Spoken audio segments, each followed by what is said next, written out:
ಗುರುಗಳೇ, ಈಗ ಭೂಮಿಯಲ್ಲಿ ಹುಟ್ಟೋ ಪ್ರತಿಯೊಬ್ಬ ಮನುಷ್ಯರು ಕೂಡ ಭಗವಂತನ ಒಂದು ಇಚ್ಛೆನಲ್ಲೇ ಹುಟ್ಟುತ್ತಾರೆ ಅನ್ನೋ ಒಂದು ಕಲ್ಪನೆ ನಮ್ಮಲ್ಲಿ ಇದೆ. ಈಗ ಗಂಡಾಗೆ ಹುಟ್ಟಬೇಕು, ಹೆಣ್ಣಾಗೆ ಹುಟ್ಟಬೇಕು, ಇಂಥವ್ರ ಮಕ್ಕಳಾಗೆ ಹುಟ್ಟಬೇಕು ಅನ್ನೋ ಒಂದು ವಿಚಾರಗಳು ಎಲ್ಲ ಭಗವಂತನೇ ಇದನ್ನು ರೆಡಿ ಮಾಡಿ ಕಳಿಸಿರೋದು ನಮ್ಮನ್ನು ಅನ್ನೋ ಥರ ಹೊರಗಡೆ. ಇದು ಸತ್ಯನಾ, ಇಲ್ಲ ಇದರಲ್ಲಿ ಭಗವಂತನ ಪಾತ್ರ ಇದೆಯಾ, ಇಲ್ಲ ನಮ್ಮ ಮನುಷ್ಯರದೇ ಇರುತ್ತಾ ಎಲ್ಲ? ಇದ್ರಾಗ ನೋಡ್ರಿ, ಅಲ್ಲಿ ಇವರು ಹೊಟ್ಯಾಗ ಇಷ್ಟು ಗಂಡು ಹುಟ್ಟಬೇಕು, ಇಷ್ಟು ಹೆಣ್ಣು ಹುಟ್ಟಬೇಕು ಅಂತ ಭಗವಂತನ ಪ್ರೇರಣೆ ಇರುತ್ತಾ, ಅವನಿಗೆ ಇಚ್ಛೆ ಇರುತ್ತಾ. ಅಂದ್ರೆ ಮನುಷ್ಯರ ಕೈಯಾಗನ ಅಲ್ಲಿ ಮಕ್ಕಳು ಹುಟ್ಟುವಂಥದ್ದು ಹುಟ್ಟಿಸುವಂಥದ್ದು ಮನುಷ್ಯರ ಇಚ್ಛೆ ಪ್ರಕಾರ ಆಗೋದಿಲ್ಲ. ಕೆಲವು ಮಂದಿ ಏನು ಮಾಡಿದ್ರು ಮಕ್ಕಳು ಆಗೋದಿಲ್ಲ. ಹೌದು. ಅದು ಎದಕ್ಕೆ ಅಂದ್ರೆ ಪೂರ್ವ ಜನ್ಮದೊಳಗೆ ಇನ್ನೊಬ್ಬರು ವಂಶ ನಿರ್ವಂಶ ಮಾಡಿ ಬಂದಿರ್ತಾರೆ ಅವರು. ಮತ್ತು ಇಲ್ಲಿ ಬಂದ ಮ್ಯಾಗ ಏನಪ್ಪ ಅಂದ್ರೆ ನಮ್ಮ ಮಕ್ಕಳು ಹುಟ್ಟಲಿ ಅಂದ್ರೆ ಅದು ಆಗೋದಿಲ್ಲ. ಅಲ್ಲೇ ಅವರು ಇವರು ವಂಶ ನಿರ್ವಂಶ ಆಗಲಿ, ನಮ್ದು ಹೆಂಗೆ ನಿರ್ವಂಶ ಆಯ್ತು ಹಿಂಗೆ ಇವರು ನಿರ್ವಂಶ ಆಗಲಿ ಅಂದಿರ್ತಾರಿಲ್ಲ ಅವರು. ಆ ಶಾಪ ಇಲ್ಲಿ ತನಕ ಬಂದು ತಟ್ಟಿ ಇವ್ರ ವಂಶದೊಳಗೆ ಒಂದು ದೀಪ ಹಚ್ಚಕ್ಕೆ ಯಾರು ದಿಕ್ಕಿರ್ಲಾರ್ದಂಗೆ ಆಗಿರ್ತೈತಿ. ಏನು ಪ್ರಯತ್ನ ಮಾಡಿದ್ರು ಮಕ್ಳು ಆಗಂಗಿಲ್ಲ. ಆ ಮಕ್ಳೆಲ್ಲ ಹೊರಗೆ ಅವ್ರನ್ನ ಹೆಂಗೆ ಕಾಡಿರುತ್ತ ಅದ ಟೈಪ್ ಆ ಹೊರಗೆ ಇವ್ರನ್ನ ಕಾಡ್ಬೇಕಿಲ್ಲಿ. ಆ ಕರ್ಮ ಇಲ್ಲಿ ಅನುಭವಿಸ್ದಾಗ ಅದು ತಿರುದು. ಆ ಕಾರಣದಿಂದ ಮಕ್ಳು ಆಗಂಗಿಲ್ಲ. ಅವ್ರು ಏನು ಪ್ರಯತ್ನ ಮಾಡಿದ್ರು ಅಂಥ ಪ್ರಸಂಗದೊಳಗೆ ಮಕ್ಳು ಆಗಬೇಕು ಅಂದ್ರೆ ಯಾರ ಸಿದ್ಧ ಪುರುಷರದು ಮಹಾತ್ಮರದು ಅಥವಾ ಯಾವ್ದಾರು ದೇವ್ರ ಅನುಗ್ರಹ ಆದ್ರೆ ಅದು ಒಂದು ಹುಟ್ಟುತ್ತೆ ಮತ್ತು ಹೊಸ ಹುಟ್ಟೋದಿಲ್ಲ. ಯಾವುದೋ ಒಂದು ಹುಟ್ಟದೈತಿ, ಹೆಣ್ಣೋ ಗಂಡೋ. ಅದು ಹುಟ್ಟಿದ್ದು ಅವ್ರು ಯೋಗ ಇರಂಗಿಲ್ಲ. ಮತ್ತು ಇವ್ರಿಗೆ ನಡ್ಕೊಂಡಿರ್ತಾರಲ್ಲ ಇಲ್ಲಿ, ಆ ನಡ್ಕೊಂಡೋದು ಒಂದು ಪುಣ್ಯ ಏನು ಮಾಡಿರ್ತಾರಲ್ಲ, ಮತ್ತು ಅದಕ್ಕಾದ್ರೂ ಪ್ರತಿಫಲ ಇದ್ದವ್ರು ಕೊಡ್ಬೇಕಲ್ಲ. ಅದಕ್ಕೆ ಮತ್ತು ಅದನ್ನು ಕೊಡಲಿಲ್ಲ, ನಂದೇನು ಉಳಿತು ಅಂತೇಳಿ ಇವ್ರು ಒಂದು ಅನುಗ್ರಹ ಮಾಡಿರ್ತಾರೆ. ಅಥವಾ ಯಾವ್ದಾರು ದೇವ್ರು ನಡ್ಕೊಂಡಾಗ ಆ ದೇವ್ರ ಅನುಗ್ರಹ ಮಾಡಿರುತ್ತೆ. ಅವ್ರ ಹಣೆ ಬರೋಕ್ಕೆ ಅದು ಇರೋದಿಲ್ಲ. ಇಲ್ಲಿ ನಡ್ಕೊಂಡೋದಕ್ಕೆ ಅದು ಆಗಿರ್ತೈತೆ. ಇನ್ನು ಮಕ್ಕಳು ಹುಟ್ಟಬೇಕಾದ್ರೆ ಕೆಲವರಿಗೆ ಈ ವಿಚಾರ ಬಿಟ್ಟು ಇಷ್ಟು ಗಂಡು ಇಷ್ಟು ಹೆಣ್ಣು ಹುಟ್ಟಬೇಕಂತ ಮುಂಚೆನೇ ಅದು ಅಲ್ಲಿ ನಿರ್ಧಾರ ಆಗಿರುತ್ತೆ. ಆದರೆ ಎಂತೆಂಥವ್ರು ಹುಟ್ಟಬೇಕು ಅನ್ನೋದು ಅದು ನಿರ್ಧಾರ ಆಗಿರುತ್ತೆ. ಆ ಟೈಮ್ನಾಗ ಏನೈತಿ, ಇವರು ಕೆಲವೊಂದಷ್ಟು ಈಗ ಶಾಸ್ತ್ರಗಳು ಬರ್ತಾವೆ ನಮ್ಮಲ್ಲೇ. ಅವ್ರೇನು ಹೇಳ್ತಾರೆ, ಮಕ್ಕಳು ಗಂಡು ಬೇಕು ಅಥವಾ ಹೆಣ್ಣು ಬೇಕು, ಅದನ್ನು ಹುಟ್ಟಿಸುವಂಥದ್ದು ನಮ್ಮ ಕೈಯಾಗ ಐತಿ ಹೌದು ಅಂತ ಹೇಳ್ತಾರೆ. ಅದು ಹೌದು. ಅದು ಹೆಂಗಿರುತ್ತೆ ಅಂದ್ರೆ ಆ ಶಾಸ್ತ್ರ ಏನೈತಿ, ಅಂಥ ಮಕ್ಕಳನ್ನು ಪಡ್ಕೊಳ್ಳುವಂಥ ಒಂದು ಯೋಗ ಯಾರಿಗೈತೆ, ಅಂಥ ಒಳ್ಳೆ ಮಕ್ಕಳನ್ನು ಪಡ್ಕೊಳ್ಳೋ ಯೋಗ ಯಾರಿಗೈತೆ ಅವನಿಗೆ ಮಾತ್ರ ಆ ಶಾಸ್ತ್ರ ಅರ್ಥ ಆಗತ್ತೆ. ಉಳಿದವ್ರಿಗೆ ಅರ್ಥ ಆಗೋಲ್ಲ. ಅದು ಉಳಿದವ್ರಿಗೆ ಅದು ತಿಳಿಯೋದು ಇಲ್ಲ. ಹಂಗೆ ಅದು ಅವನ ರೋಗ ಆರಾಮ ಆಗೋದಿತ್ತಪ್ಪ ಅಂತಂದ್ರೆ ಆ ಔಷಧಿ ಯಾವ್ದು ಅನ್ನುವಂಥದ್ದು ಅವಾಗ ತಾನಷ್ಟಕ್ಕೆ ತಾನೇ ತಿಳಿಯುತ್ತಾ, ಇಲ್ಲ ಯಾರೋ ಬಂದು ಹೇಳ್ತಾರೆ. ಆ ರೋಗ ಆರಾಮ ಆಗಬಾರ್ದು ಅಂತಿದ್ರೆ ಅದು ಅವಾಗ ಸಿಗೋದೂ ಇಲ್ಲ, ಯಾರು ಹೇಳೋದೂ ಇಲ್ಲ. ಹಂಗೆ ಅದು ಕರ್ಮದ ಗತಿ ಮ್ಯಾಗ ಇರ್ತಾವೆ. ಆದ್ರೂ ಸಹಿತ ಇದಕ್ಕೆ ಸಂಬಂಧಪಟ್ಟಂಗೆ ಕೆಲವೊಂದಿಷ್ಟು ಉದಾಹರಣೆ ಹೇಳ್ತೀನಿ. ಈಗ ಇಂತಿಂಥ ದಿನ ಸಂಸಾರ ಮಾಡಿದ್ರೆ ಇಂತಿಂಥ ಮಕ್ಕಳು ಹುಟ್ಟತಾವ ಅಂತೇಳಿ ಕೆಲವೊಂದಿಷ್ಟು ಆಧಾರಗಳದಾವು ಶಾಸ್ತ್ರದೊಳಗೆ. ಇದನ್ನು ನಾ ಇನ್ನೊಂದು ವಿಡಿಯೋದೊಳಗೆ ಹೇಳ್ತೀನಿ. ಇದನ್ನು ಈಗ ಅದ್ರಾಗ ಸಾಮಾನ್ಯರು ಹುಡ್ತಾರೆ, ಅಸಾಮಾನ್ಯರು ಹುಡ್ತಾರೆ, ದೊಡ್ಡ ದೊಡ್ಡ ಮಹಾತ್ಮರು ಹುಡ್ತಾರೆ. ಇದ್ರಾಗ ಅದು ಹುಡ್ತಾರಲ್ಲ, ಅವರು ಆ ಗರ್ಭಿಣಿ ಇದ್ದ ಟೈಮ್ನಾಗ ಮುಂದೆ ಹುಟ್ಟುವಂಥ ಮಗು ಎಂಥದ್ದು ಹುಟ್ಟುತ್ತಾ ಅನ್ನೋದು ಸೂಚನೆ ತೋರಿಸ್ತೈತಿ. ಮುಂದೆ ಹುಟ್ಟುವಂಥ ಮಗು ಎಂಥದ್ದು ಹುಟ್ಟತೈತಿ ಅನ್ನುವಂಥ ಸೂಚನೆ ಮುಂಚೆ ತೋರಿಸ್ತೈತಿ. ಅದು ಇದು ಎಲ್ಲರಿಗೂ ಗೊತ್ತಾಗುತ್ತಾ? ಎಲ್ಲರಿಗೂ ಗೊತ್ತಾಗತ್ತೆ. ಬಟ್ ಅದನ್ನ ಸೂಚನೆ ತಿಳ್ಕೊಬೇಕು ನಾವು. ಇವ್ರಿಗೆ ಕೆಲವ್ರಿಗೆ ಗೊತ್ತಾಗತ್ತೆ, ಕೆಲವರಿಗೆ ಗೊತ್ತಾಗೋದಿಲ್ಲ. ಹೌದು. ಈಗ ಗರ್ಭಿಣಿ ಇದ್ದಂಥ ಟೈಮ್ನಾಗ ಇವ್ರ ಆ್ಯಕ್ಟಿವಿಟಿ ಏನಿರುತ್ತೆ ಆ ಟೈಪ್ ಮಗು ಅಲ್ಲಿ ಆತ್ಮದ ಬಂದು ಪ್ರವೇಶ ಆಗತ್ತೆ. ಇವರು ಜಾಸ್ತಿ ಸಿನಿಮಾ ನೋಡ್ತಿದ್ರ, ಸಿನಿಮಾ ಹಾಡು ಹಾಡ್ಕೊಂತ ತಿರುಗಾಡಿರ, ಸಿನಿಮಾ ಹಾಡು ಕೇಳ್ತಿದ್ರ, ಮುಂದೆ ಇವ್ರು ಹೊಟ್ಟೆಗೆ ಹುಟ್ಟುವಂಥ ಸಿನಿಮಾದ ಹೀರೋಯಿನ್ಗಳ ಹುಡ್ತಾರ. ಮತ್ತೆ ಇನ್ನೆಂತ ಹುಡ್ತಾವ ಅಲ್ಲಿ. ಅದೇ ದಾರಿನ ಬಂದು ಅಲ್ಲಿ ಪ್ರವೇಶ ಆಗತ್ತ. ಮತ್ತು ಇವ್ರು ಏನೋ ಒಂದು ಆಧ್ಯಾತ್ಮ ಲೈನೊಳಗಿದ್ದು ಏನಪ್ಪ ತಾವು ಹಿಂದಿನ ಪುರಾಣ ಪುಸ್ತಕ ಇಂಥವು ಅಭ್ಯಾಸ ಮಾಡ್ಕೊತ ಇದ್ರು ಅಂದ್ರೆ ಯಾವಾಗ ಗರ್ಭಿಣಿ ಇದ್ದಾಗ ಅಂಥ ಒಂದು ಮಹಾತ್ಮರದೊಂದು ಆತ್ಮ ಅಥವಾ ಆ ಲೈನ್ನೊಳಗಿದ್ದವ್ರದ್ದೊಂದು ಆತ್ಮ ಬಂದು ಅಲ್ಲಿ ಪ್ರವೇಶ ಆಗುತ್ತೆ. ಮತ್ತು ಇವರು ಅದೇ ಟೈಮ್ ಒಳಗೆ ಮಾಡಬಾರ್ದು ಮಾಡಕತ್ತಿದ್ರು ಅಂತಂದ್ರೆ ಮುಂದೆ ಹುಟ್ಟುವಂಥ ಆತ್ಮನೂ ಸಹಿತ ಅದು ಹುಟ್ಟಿದ ಮ್ಯಾಗ ಅದು ಮಾಡಬಾರ್ದು ಮಾಡುವಂಥ ಆತ್ಮನ ಅಲ್ಲಿ ಪ್ರವೇಶ ಆಗಿರುತ್ತೆ. ಕೆಲವ್ರಿಗೆ ಏನೇನು ಇಚ್ಛೆ ಆಕ್ಕವು, ಆ ಇಚ್ಛೆ ಗರ್ಭಿಣಿ ಇದ್ದಾಗ ಅವ್ರಿಗೆ ಏನೇನು ಇಚ್ಛೆಗಳು ವ್ಯಕ್ತ ಆಕ್ಕವು, ಅಂಥ ಒಂದು ಆತ್ಮ ಅಲ್ಲಿ ಪ್ರವೇಶ ಆಕೈತಿ. ಮತ್ತು ಪ್ರವೇಶ ಆಗಿರ್ತೈತಿ. ಪ್ರವೇಶ ಆಗೋದಕ್ಕಿಂತ ಮುಂಚೆನ ಆ ಇಚ್ಛೆಗಳು ಬರ್ತಾವೆ. ಪ್ರವೇಶ ಆದ ನಂತರ ಹೆಚ್ಚಾಕ್ಕವು. ಈ ಕೆಲವೊಂದಿಷ್ಟು ಉದಾಹರಣೆ ಕೊಡ್ಬೇಕಂದ್ರೆ ಈ ಕೆಲವರಿಗೆ ಗರ್ಭಿಣಿ ಇರ್ತಾರಲ್ಲ ಹ್ಞೂ ಅವ್ರಿಗೆ ಕೆಲವೊಂದಿಷ್ಟು ಈಚೆ ಹಾಕವು ಹೆಚ್ಚಾಗಿ ಮಾವಿನ ಹಣ್ಣು ತಿಂತಾರೆ, ಮುಂಚೆ ಹಣ್ಣು ಮಾವಿನ ಹಣ್ಣು ತಿಂತಾರೆ. ಹುಳಿ ಹಾಂ ಅದನ್ನು ತಿಂದ್ರಂದ್ರೆ ಸರ್ವೇ ಸಾಮಾನ್ಯ ಜನ ಇರ್ತಾರಲ್ಲ ಈ ಟೈಪ್ ಇದ್ದವ್ರು ಹುಡ್ತಾರೆ. ವಿಶೇಷ ಏನು ಅನ್ಸಂಗಿಲ್ಲ ಇಲ್ಲಿ. ಓಕೆ. ಇನ್ನು ಕೆಲವು ಮಂದಿ ಈ ಕರಿ ಮಣ್ಣು ಇರ್ತಲ್ಲ, ಹೌದು, ಅದನ್ನ ಹಂಚಿನಾಗ ಹಾಕಿ ಹುರ್ಕೊಂಡು ತಿಂತಾರೆ ಮಣ್ಣನ್ನು. ಮಣ್ಣು. ಇನ್ನು ಕೆಲವು ಮಂದಿ ಎಲ್ಲೆಲ್ಲಿದ ಕಾಳುವಿಲ್ಲ ಮಣ್ಣು ತಿಂತಿರ್ತಾರೆ ತಂದು. ಕಾವಿ ಮಣ್ಣು. ಇನ್ಯಾವ್ಯಾವುದೋ ಮಣ್ಣು ತಿಂತಿರ್ತಾರೆ, ಏನೇ ತಿಂತಿರ್ತಾರೆ ಒಟ್ಟು ತಂದು ತಿಂತಿರ್ತಾರೆ. ಮತ್ತು ಇದನ್ನು ಇದ್ದವ್ರು ಈ ಟೈಪ್ ವಿಚಾರ ಅವ್ರಿಗೆ ಬಂದು ಹುಟ್ಟಿದ್ರಂದ್ರೆ ಮುಂದೆ ಅಲ್ಲಿ ಹುಟ್ಟವ್ರು ಎಂಥವ್ರು ಹುಡ್ತಾರೆ, ಅಲ್ಲಿ ಮಣ್ಣು ತಿನ್ನೋರು ಹುಡ್ತಾರೆ ಅಂತ ನಾವು ಮಣ್ಣಾಗ ಕೆಲಸ ಮಾಡೋರು ಅಥವಾ ಮಣ್ಣಾಗ ಏನಪ್ಪ ಉದ್ಯೋಗ ಮಾಡೋರು ಒಟ್ಟಿನೊಳಗೆ ಹೇಳ್ಬೇಕಾದ್ರೆ ಮಣ್ಣಿನ ಮಕ್ಕಳು ಆ ಥರ ರೈತರು ಹುಟ್ಬೋದು. ಮುಂದೆ ಅವರ ಮತ್ತು ಹುಟ್ಟೋದು ಮಣ್ಣು ತಿಂದಾರ ಇನ್ನೇನು ಹುಡ್ತಾರೆ. ಇನ್ನು ಇನ್ನೂ ಕೆಲವು ಹೇಳ್ಬೇಕಂದ್ರೆ ಕುಂತಿಗೆ ಏನಪ್ಪ ಅಂದ್ರೆ ಆಕೆ ಅರ್ಜುನನ್ನ ಏನಪ್ಪ ಅಂದ್ರೆ ಹೊಟ್ಟೆಲಿದ್ದಾಗ ಗರ್ಭಿಣಿ ಇದ್ದಾಗ ಆಕೆಗೆ ಏನು ಅನ್ನಿಸ್ತೈತಪ್ಪ ಅಂದ್ರೆ ಈ ಕತ್ತಿ ತೊಗೊಂತಾರಲ್ಲ ಖಡ್ಗನ ವರಿಲಿಂದ ಹೊರಗೆ ತೆಗೆದು ಅದ್ರಾಗ ಮಾರಿ ನೋಡ್ಕೋಬೇಕು ಅನ್ನಿಸ್ತೈತಂತ. ಅಂದ್ರೆ ಆ ಶಾರ್ಪ್ ಖಡ್ಗ ಇರೋ ಶಾರ್ಪ್ ಇದರಲ್ಲೇ ಮಿರರ್ ಥರ ಅಮ್ಮ ಅವರು ಹಂಗಿರ್ತೈತಿ, ಅವ್ರನ್ನ ನೋಡ್ಕೊಳ್ಳೋ. ಈಗಿನ ಕತ್ತಿಗೆ ಅಷ್ಟು ಇದು ಶಾರ್ಪ್ ಇರಂಗಿಲ್ಲ, ಮುಂಚಿನ ಇರ್ತಿದ್ವು. ಅಷ್ಟು ಎಣ್ಣೆ ಪಣ್ಣೆ ಹೆಚ್ಚಿ ಅದನ್ನ ಅಷ್ಟು ಪಾಲಿಶ್ ಮಾಡಿ ಇಟ್ಟಿರ್ತಿದ್ರು ಪಳ ಪಳ ಅಂತ. ಅದನ್ನ ತೆಗೆದು ಅದ್ರೊಳಗೆ ಮಾರಿ ನೋಡ್ಕೋಬೇಕು ಅನ್ನಿಸ್ತೈತಂತ ಮಾರಿ ನೋಡ್ಕೊಂತಿದ್ಲಂತ. ಅದು ಎದಕ್ಕೆ ಹಂಗಾದ್ರೆ ಮುಂದೆ ಅಂತ ಸೂರ್ಯರ ಮಗನ ಹುಡ್ತಾನ, ಅಂದ್ರೆ ಕತ್ತೆ ಅಂತ ಮಗ ಹುಟ್ಲಿ ಅಂತ. ಮಗ ಹುಟ್ಲಿ ಅಂತಲ್ಲ, ಆತ್ಮ ಅಲ್ಲೇ ಪ್ರವೇಶ ಆಗೈತಿ ಈಗ ಆಗಿದೆ. ಬಟ್ ಅವ್ರಿಗೆ ಗೊತ್ತಿಲ್ಲದೆ ಮಾಡಿರೋದು ಇದು. ಅವ್ರಿಗೆ ಆ ಇಚ್ಛೆ ಪ್ರಕಟ ಆಗತ್ತ. ಆ ಪ್ರಕಟ ಆದಾಗ ಅದ್ರೊಳಗೆ ಮಾರಿ ನೋಡ್ಕೊಂತಿದ್ಲು. ಮತ್ತು ಅದ್ರ ತಕ್ಕಂಗೆ ದೊಡ್ಡ ಸೂರ್ಯನ ಅರ್ಜುನ ಮತ್ತೆ ಹುಟ್ಟಿದ್ರು. ಹಿಂಗ ಅವರು ಹೊಟ್ಟೆಲಿ ಇದ್ದಾಗ ಅವ್ರು ಮಾಡುವಂಥ ಒಂದು ಚಟುವಟಿಕೆ ನೋಡಿದ್ರ ಮುಂದೆ ಹುಟ್ಟುವಂಥದ್ದು ಯಾವ್ದು ಅನ್ನೋದು ಗೊತ್ತಾಗತ್ತ.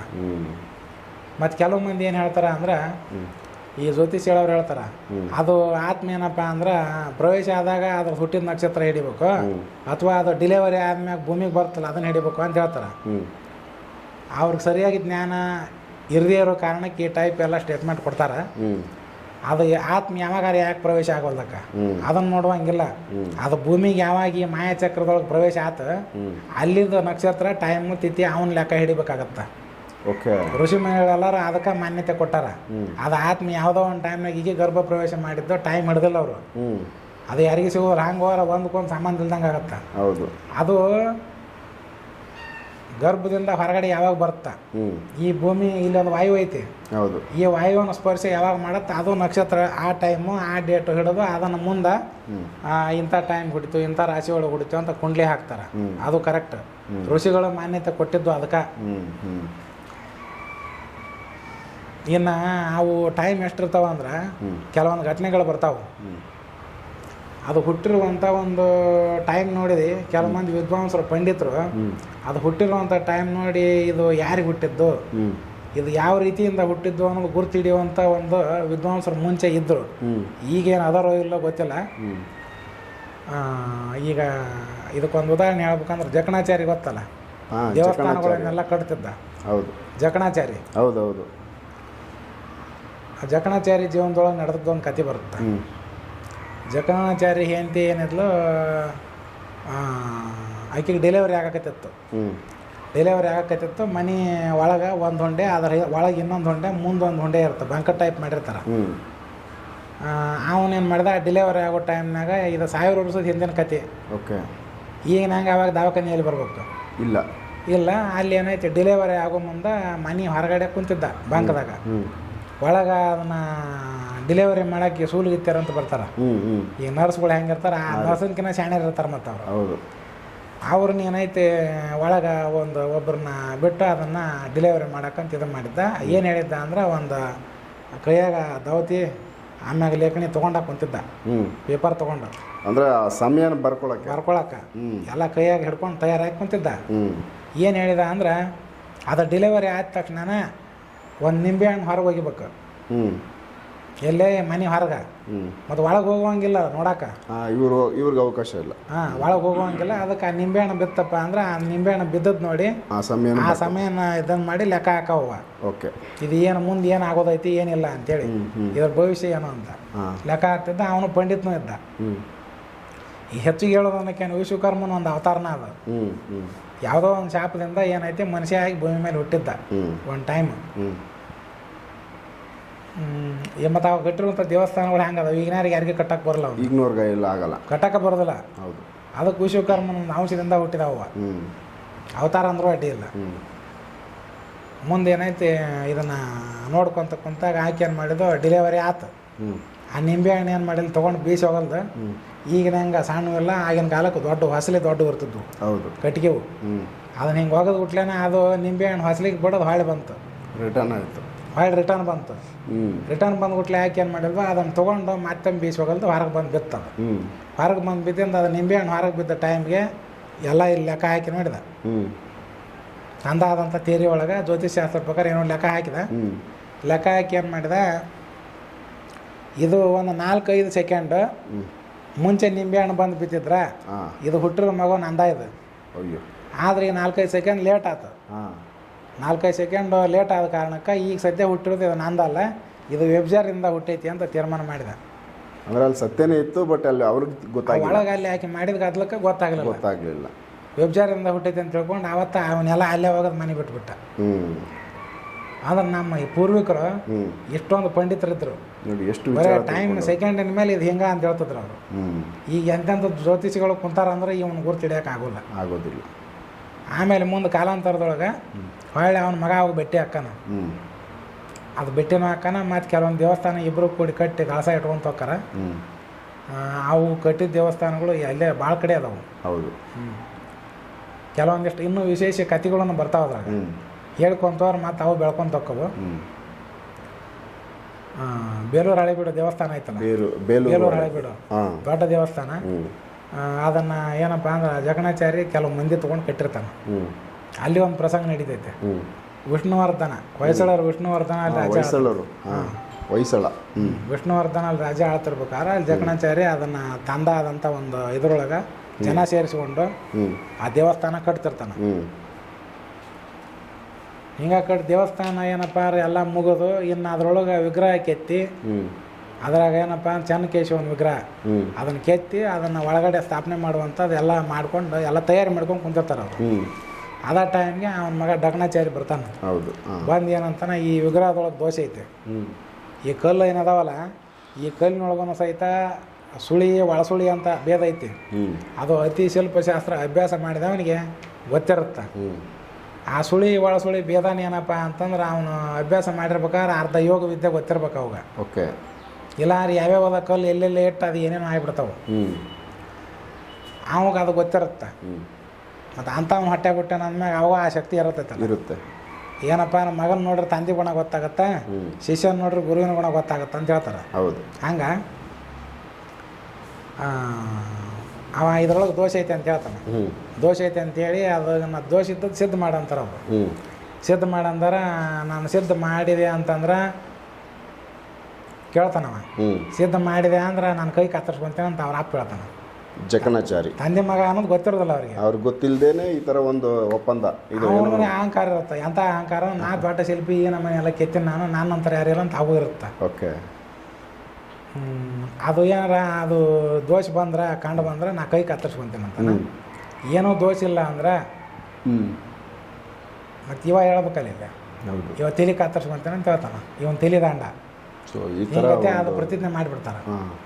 ಅದನ್ನು ಗಂಧ ಎಲ್ಲ ಆರದು ಪೂರ್ತಿ ಅದಕ್ಕೆ ಲೇಪನ ಮಾಡ್ತಾನೆ.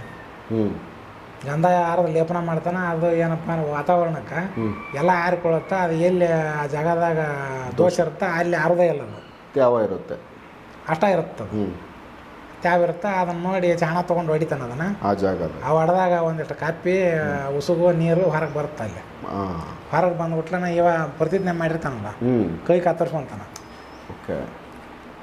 ಕೈ ಕತ್ತರಿಸ್ಕೊಂತಾನೆ. ಹಿಂದಗಡೆ ಆಮ್ಯಾಗ ಅವ್ರ ಅಪ್ಪ ಮಗ ಇವರ ಅನ್ನೋದು ಪರಿಚಯ ಆಗುತ್ತೆ, ಗುರ್ತಾಗತ್ತೆ. ಹಿಂದಗಡೆ ಏನೈತಿ ಮತ್ತು ಇಬ್ಬರು ಕೂಡ ಒಂದು ವಿಗ್ರಹ ಕೆತ್ತಾರೆ. ಅದನ್ನು ವಿಗ್ರಹ ಕೆತ್ತಿ ಅದನ್ನು ಸ್ಥಾಪನೆ ಮಾಡ್ತಾರೆ. ಈಗ ದೇವಸ್ಥಾನದಾಗಿರುವಂಥದ್ದು ಆದ ವಿಗ್ರಹನ ಅದು ಆವಾಗಿನ ಕಾಲಕ್ಕೆ ಕೆತ್ತಿದ್ದು. ಚೆನ್ನಕೇಶವನ ವಿಗ್ರಹ. ಅವರ ಕೆತ್ತಿದ್ದ ಅದು. ಈಗಿರೋದು ಯಾಕೆ ಮುಸಲ್ಮಾನರ ದಾಳಿಗೆ ಸೇರಿ ಹೋಗ್ಬೇಕಾಗಿತ್ತು, ಏನೋ ಟೈಪ್ ಉಳ್ದೈತದ. ಅವ ಅದನ್ನು ದೇವಸ್ಥಾನದ ಕೆಲಸ ಎಲ್ಲ ಮುಗಿಸಿ ಆ ವಿಗ್ರಹ ಎಲ್ಲ ಅಲ್ಲಿ ಸ್ಥಾಪನೆ ಆಗಿ ಎಲ್ಲ ಮುಗಿ ಹೊತ್ತಿಗೆ ಅವನ ಕೈ ಮತ್ತೆ ಬರುತ್ತೆ, ಮತ್ತೆ ವಾಪಸ್ ಬರುತ್ತೆ. ಕತ್ತರಿಸ್ಕೊಂಡು ಕೈ ಮತ್ತೆ ವಾಪಸ್ ಬರುತ್ತೆ. ಅದೊಂದು ಪವಾಡನೂ ಆಗುತ್ತೆ ಅಲ್ಲಿ.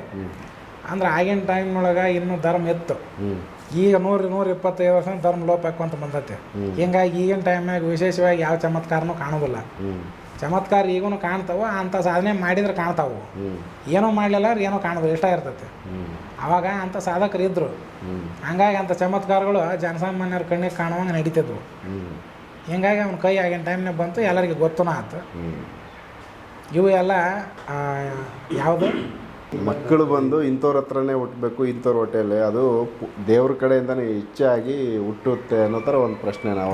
ಈಗ ಏನೈತಲ್ಲ, ಇದು ಅದಕ್ಕೂ ಕೆಲವೊಂದು ಟೈಮ್ ಮುಹೂರ್ತ ಅಂತಿರ್ತಾವೆ. ಅದನ್ನು ನೋಡಿ ಅದ್ರ ಪ್ರಕಾರ ಅವರು ಆಚರಣೆ ಮಾಡಿದ್ರೆ ಅಂತಂಥ ಮಕ್ಕಳನ್ನ ಪಡ್ಕೊಳ್ಳುವಂಥ ಯೋಗ ಯಾರಿಗೆ ಅಲ್ಲಿದ್ದಂಥ ಒಂದು ಸತಿಪತಿಗಳಿಗೆ ಇರ್ತೈತೆ. ಅದು ಆದ್ರೆ ಆ ಜ್ಞಾನ ಎಲ್ಲರಿಗೂ ಇರಂಗಿಲ್ಲ. ಮತ್ತು ಆ ಜ್ಞಾನ ಇತ್ತಪ್ಪ ಇಂಥ ವಿದ್ವಾಂಸರು ಪಂಡಿತರು ಹುಡ್ತಾರ. ಅದು ಅಲ್ಲಿ ಎಲ್ಲರಿಗೂ ಗೊತ್ತಾಗಿಲ್ಲ. ಯಾವಾಗ ಯೋಗ್ಯರು ತಾವಾಗ ಅರ್ಥ ಆಗತ್ತೆ, ಉಳಿದವ್ರಿಗೆ ಅರ್ಥ ಆಗಂಗಿಲ್ಲ ಅದು.